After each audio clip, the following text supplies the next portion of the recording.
ஒலிபரப்பு கூட்டுத்தாபனம் செய்திகள். செய்தி ஆசிரியர் ஸ்ரீ நாகவாணி ராஜா, வாசிப்பவர் சிவராஜா தக்கேஷன். முதலில் தலைப்புச் செய்திகள்.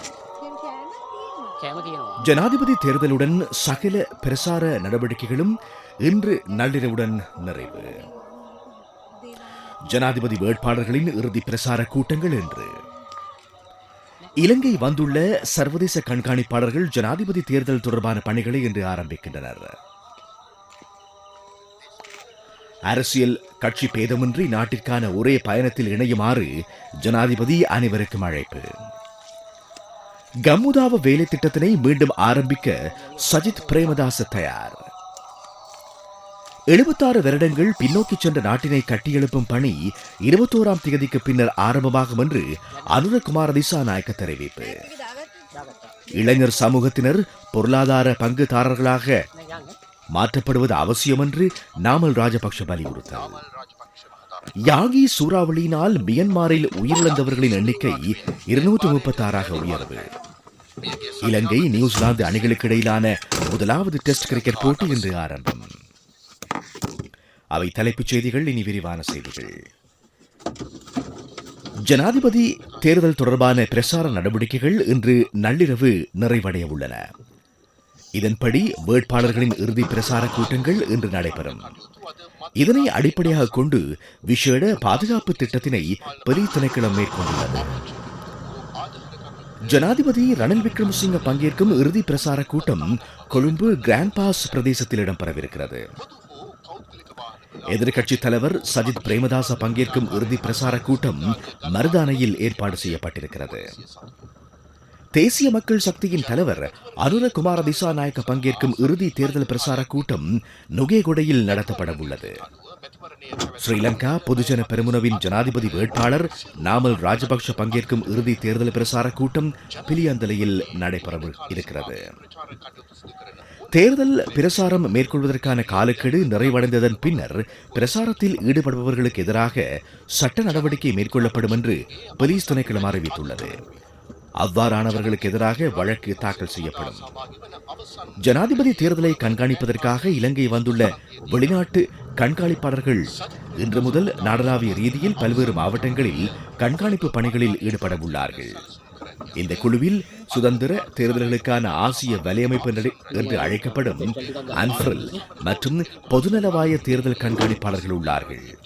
அவர்கள் நேற்று தேர்தல்கள் ஆணைக்குழுவின் அதிகாரிகளை சந்தித்து ஆலோசனை நடத்தினார்கள். ஜனாதிபதி தேர்தலை ஏனைய 9 நாடுகளின் தேர்தல் கண்காணிப்பாளர்கள் இன்று முதல் கண்காணிக்க ஆரம்பிக்க இருப்பதாக தேர்தல்கள் ஆணைக்குழுவின் தலைவர் RMAL ரத்நாயக்க தெரிவித்துள்ளார். ஆணைக்குழுவின் அழைப்பின் பிரகாரம் அவர்கள் இலங்கை வந்துள்ளார்கள். சாக் நாடுகளின் பிரதிநிதிகளும் ரஷ்ய பிரதிநிதிகளும் அவர்களில் உள்ளடங்குவதாக தேர்தல்கள் ஆணைக்குழுவின் தலைவர் குறிப்பிட்டார். ஜனாதிபதி தேர்தலுக்கு பின்னர் தேர்தல்கள் ஆணைக்குழுவிடம் அவர்கள் அறிக்கையை சமர்ப்பிப்பார்கள். ஜனாதிபதி தேர்தல் தொடர்பான அனைத்து ஆரம்ப பணிகளும் தற்போது நிறைவடைந்திருப்பதாக தேர்தல்கள் ஆணைக்குழு தெரிவித்திருக்கிறது. அரசாங்க அதிகாரிகளுக்கு அனைத்து அறிவுரைகளும் வழங்கப்பட்டுள்ளன. ஜனாதிபதி தேர்தலுக்கான வாக்குப்பட்டிகள் அனைத்தும் நாடளாவிய ரீதியில் உள்ள அனைத்து தேர்தல் அதிகாரிகளுக்கும் அனுப்பி வைக்கப்பட்டுள்ளன. எதிர்வரும் வெள்ளிக்கிழமை அந்தந்த வாக்குப்பட்டிகள் வாக்குச்சாவடிகளுக்கு கொண்டு செல்லப்படும். வாக்கு சீட்டின் அளவு பெரியதாக இருப்பதனால் இம்முறை மரப்பட்டிகளுக்கு பதிலாக அட்டைப்பட்டிகளை பயன்படுத்த தீர்மானிக்கப்பட்டிருப்பதாக தேர்தல்கள் ஆணைக்குழு தெரிவித்திருக்கிறது. முன்னாள் ஜனாதிபதி ரணசிங்க பிரேமதாசவுக்கு எதிராக குற்றப்பிரேரணை கொண்டு வந்த போது அவரையும் ஐக்கிய தேசிய கட்சியினையும் பாதுகாத்தது தானே என்று ஜனாதிபதி ரணில் விக்ரமசிங்க தெரிவித்துள்ளார்.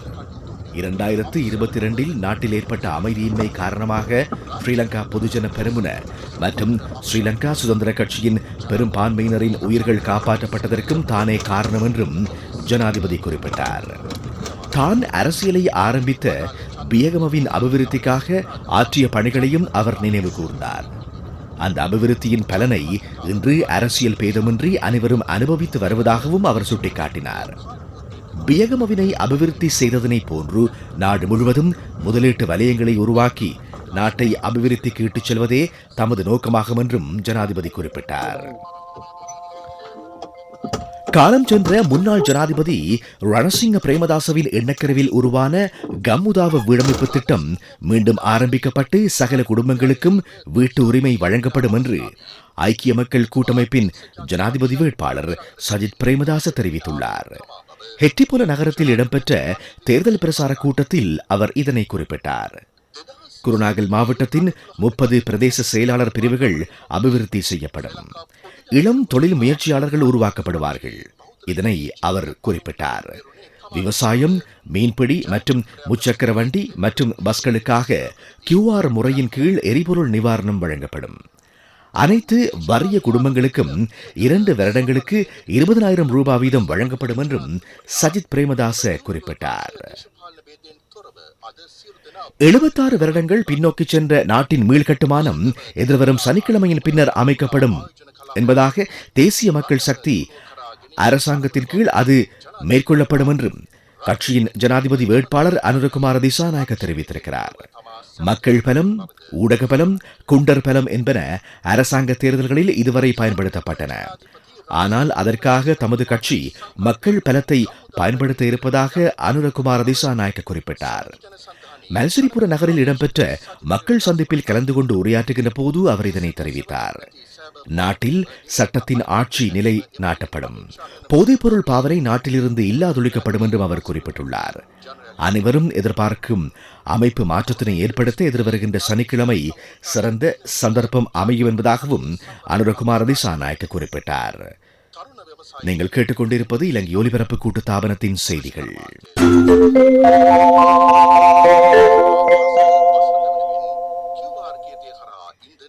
நவீன தலைமுறை இளைஞர்களின் எதிர்பார்ப்புகளை நிறைவேற்றுவேன் என்று ஸ்ரீலங்கா பொதுஜன பெரமுனவின் ஜனாதிபதி வேட்பாளர் நாமல் ராஜபக்ஷ தெரிவித்துள்ளார். அந்த தலைமுறை நவீன உலகத்தினை எதிர்கொள்ள வேண்டும். மினுவங்கொடையில் இடம்பெற்ற பேரணியில் கலந்து கொண்டு இளைஞர்களை தற்போதைய பொருளாதாரத்தின் அங்கமாக மாற்ற வேண்டும் என்று அவர் சுட்டிக்காட்டினார்.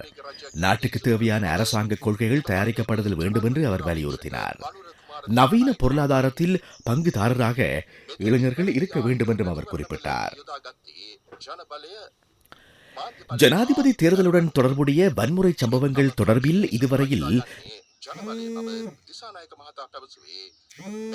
4581 முறைப்பாடுகள் கிடைத்திருப்பதாக தேர்தல்கள் ஆணைக்குழு தெரிவித்துள்ளது. அவற்றுள் 30 முறைப்பாடுகள் தேர்தல்கள் வன்முறையுடன் தொடர்புடையது. 4459 முறைப்பாடுகள் விதிமுறை மீறல்களோடு தொடர்புடையது என்று தேர்தல்கள் ஆணைக்குழு விடுத்துள்ள அறிக்கையில் குறிப்பிடப்பட்டிருக்கிறது. சர்வதேச நாணய நிதியம், உலக வங்கி, ஆசிய அபிவிருத்தி வங்கி போன்ற நிறுவனங்களிடமிருந்து நிதி வசதிகளை பெற்றுக்கொள்ள தெளிவான பொருளாதார கொள்கைக்கு அமைய நாட்டை கட்டி எழுப்பியது ஜனாதிபதி ரணில் விக்ரமசிங்கவே என்று இலங்கை பல்கலைக்கழகங்களின் பொருளியல் நிபுணர்களோடு அமெரிக்க ராஜாங்க திணைக்களம், சர்வதேச நாணய நிதியத்தின் நிறைவேற்று சபை என்பன குறிப்பிட்டிருக்கின்றன. இத்துடன் உள்நாட்டு செய்திகள் முடிவடைந்தன.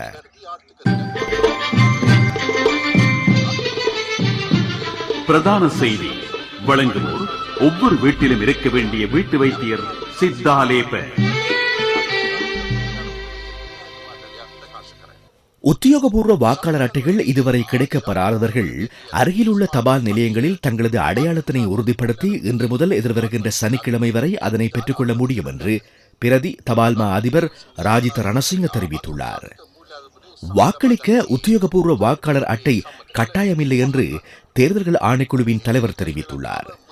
வாக்காளர்கள் தங்கள் அடையாளத்தினை உறுதி செய்து வாக்களிக்கலாம். எவ்வாறாயினும் வாக்களிக்க ஒருவர் அடையாளத்தினை உறுதிப்படுத்துவது கட்டாயமாகும் என்று அவர் வலியுறுத்தினார்.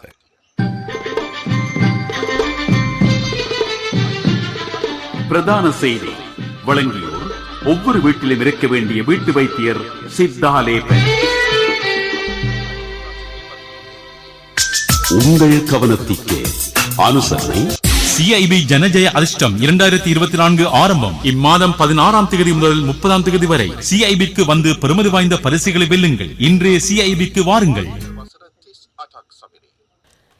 நாட்டின் சிறுவர்களின் போஷாக்கின்மையினை குறைப்பதற்காக புதிய முறைமை தொடர்பில் கவனம் செலுத்துவது அவசியம் என்று ஊட்டச்சத்து நிபுணர்கள் சுட்டிக்காட்டியுள்ளார்கள். குறிப்பாக மரக்கறி மற்றும் பழங்களின் நுகர்வு தொடர்பில் சிறுவர்களுக்கு தெளிவினை வழங்க வேண்டியது அவசியம் என்று அவர்கள் குறிப்பிட்டுள்ளார்கள். பழங்கள், மரக்கறிகளின் விலைகள் அதிகரித்துள்ளமையும் இந்த விடயத்தில் தாக்கம் செலுத்துவதாக அவர்கள் குறிப்பிட்டுள்ளார்கள். சிறுவர்களின் போஷாக்கு தொடர்பில் பெற்றோர் கவனம் செலுத்துதல் வேண்டும் என்றும் அவர்கள் வலியுறுத்தியுள்ளார்கள். சிஐபி ஜனஜய அதிர்ஷ்டம் 2024 ஆரம்பம். இம்மாதம் 16ஆம் தேதி முதல் 30ஆம் தேதி வரை சிஐபிக்கு வந்து பெறுமதி வாய்ந்த பரிசுகளை வெல்லுங்கள். இன்றைய சிஐபிக்கு வாருங்கள். உலகச் செய்திகள்.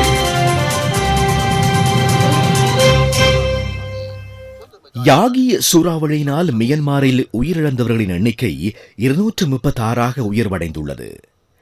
80க்கும் அதிகமானோர் காணாமல் போயுள்ளதாக தெரிவிக்கப்படுகிறது. சூறாவளியினால் மியன்மாரில் வெள்ளப்பெருக்கு மற்றும் மண் சரிவுகள் ஏற்பட்டதாக தெரிவிக்கப்படுகிறது. பல கிராமங்கள் பாதிக்கப்பட்டன. பெருமளவிலான விளைச்சல் நிலங்களும் பாதிக்கப்பட்டுள்ளன. மியன்மாரில் 5 லட்சத்திற்கும் அதிகமானோருக்கு உணவு, குடிநீர் உள்ளிட்ட அத்தியாவசிய பொருட்கள் தேவைப்படுவதாக ஐக்கிய நாடுகள் அமைப்பு தெரிவித்திருக்கிறது. யாகி சூறாவளி இந்த மாத ஆரம்பத்தில் வியட்நாம், லாவோஸ், தாய்லாந்து மற்றும் மியன்மார் போன்ற நாடுகளை ஊடறுத்துச் சென்றது. இதனால் இந்த வலயத்தில் 500க்கும் மேற்பட்டவர்கள் உயிரிழந்தமை குறிப்பிடத்தக்கதாகும். அபிவிருத்தி செய்திகளுக்கு அனுசரணை வழங்கியோர் வெளிநாட்டு வேலைவாய்ப்புக்காக செல்ல விரும்பும் உங்களுக்கு இணைய பதிவின் மூலம் பணியகத்தின் கிளை அலுவலகங்களூடாக பதிவு செய்வதற்கான வாய்ப்பு. மேலதிக விவரங்களுக்கு ஹாட்லைன் 1989 அல்லது www.slvfe.lk. இலங்கை வெளிநாட்டு வேலைவாய்ப்பு பணியகம் அங்கு பலம் பெறுவதற்கு இங்கு உதவிக்கிறார். நாட்டின் வாகன உற்பத்தி துறையில் தனித்துவமான ஒரு திருப்பு முனையினை குறிக்கும் வகையில் Kuliyapitiya western automobile assembly private limited நவீன வாகனங்களை ஒருங்கிணைக்கும் தொழிற்சாலையாக திறக்கப்பட்டிருக்கிறது. தெற்காசியாவின் மிக பாரிய வாகன ஒருங்கிணைப்பு தொழிற்சாலையான இந்த தொழிற்சாலையை ஆரம்பிக்க $27 மில்லியன் செலவிடப்பட்டுள்ளன. இந்த தொழிற்சாலையில் ஒருங்கிணைக்கப்பட்ட 15 ஆசனங்களை கொண்ட முதல் வாகனம் இம்மாத இறுதியில் சந்தைக்கு வர இருக்கிறது.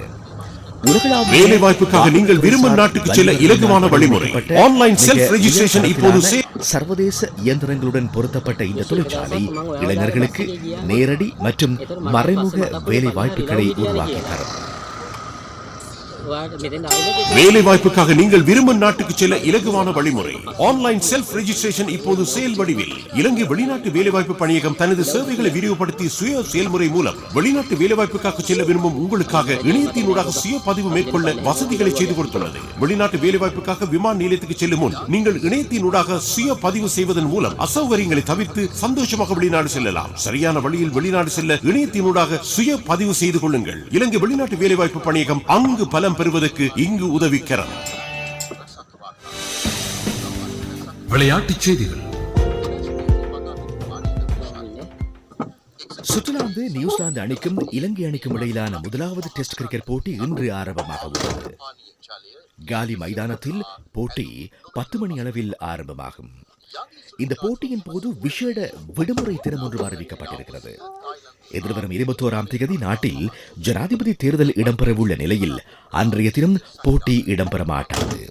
அடுத்த நாள் தொடர்ந்தும் போட்டி இடம்பெறும் என்பது குறிப்பிடத்தக்கதாகும். வர்த்தக செய்தி அனுசரணை. பட்டதாரியாகும் போது, திருமணத்தின் போது, குழந்தை பிறப்பின் போது மற்றும் 25வது திருமண ஆண்டு நிறைவின் போது 50,000 ரூபாய் வரை விசேட அனுகூலங்கள். மாதாந்தம் 12,500 ரூபாய் வீதம் சேமித்திடும் ஸ்ரீ சேவிங்ஸ் சாம்பியன்களுக்கு மேலும் பணப்பரிசுகள்.